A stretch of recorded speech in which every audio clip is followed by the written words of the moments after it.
আজি আকৌ মোৰ দুঠাইত পাৰ্টি মেকআপ আছিলে। এয়া আছোঁ সৰপাৰাত, বাকী মই এয়া ৰখি আছোঁ ৰাস্তাত আহি, আৰু যাক মেকআপ কৰিম তেখেতে পানী তুলিব গৈছে। আৰু ইয়াত অহাৰ আগতে এয়া মই এটা ঘৰতে কৰি আহিছিলোঁ পাৰ্টি মেকআপ, এয়া ফটো বাৰু লগাই দিছোঁ। বাকী এইজনী আহি সৰপাৰাৰ বাইদেউজনী যিয়ে মানে পানী তুলিব গৈছিল, মই আহি ৰখি আছিলোঁ। এয়া মেকআপটো বাৰু কেনে হৈছে জনাব, আৰু বাকী ফটোবোৰ লগাই আছোঁ। তাৰপিছত চিধা আহি পালোঁ এয়া জাৰবৰী, আৰু আহিয়ে কইনাৰ বায়েকক কৰাত লাগিছোঁ। মানে মোৰ সৰপাৰাত ৰখিব লগা হ'ল, মই আধা ঘণ্টাৰো বেছি ৰখিছোঁ সৰপাৰাত, তো তাৰ বাবে দেৰি হৈ গৈছে। তো তাড়াতাড়ি আহি ফাৰ্ষ্টতে কইনাৰ বায়েকক এয়া কৰি দিছোঁ, কেনে হৈছে জনাব।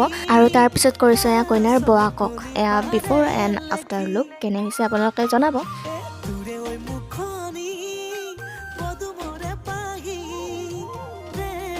তাড়াতাড়ি মেকআপকেইটা কৰি ময়ো ফ্ৰেছ হৈ এয়া ফাইনেলি আহিছোঁ মই ৰভাতলিত বহিব। আৰু আমাৰ কইনা বেকৰ পৰা আগৰ পৰা পিছে দেখাম, ৰ'ব পিছত দেখাম। এইপিনে প্ৰথমতে নাচকেইটা চাই লওক। এইপিনে আৰু মামা ভাগিনী ডান্স কৰি আছে, মানে এয়া ফিন্ধৰ ছিষ্টাৰৰ ল'ৰা। আৰু এতিয়া আমাৰ মৰম লগা কইনাক সন্মুখৰ পৰা চাওক, ইমান যে ধুনীয়া লাগিছে ন। মনত আছেনে আপোনালোকৰ মেহেন্দি যে দিব আহিছিলোঁ মই, এই বিয়াতে আহিছিলোঁ। তাৰপিছত আমি খালোঁ ভাত, আৰু ভাত খাই লৈ আকৌ আমি অলপ টাইম থাকি মেলি এতিয়া বাৰু 12:30 হ'ল। গতিকে আমি এতিয়া ঘৰলৈ যাব ওলাইছোঁ। বাকী আজিলৈ আহিছোঁ, বাই বাই।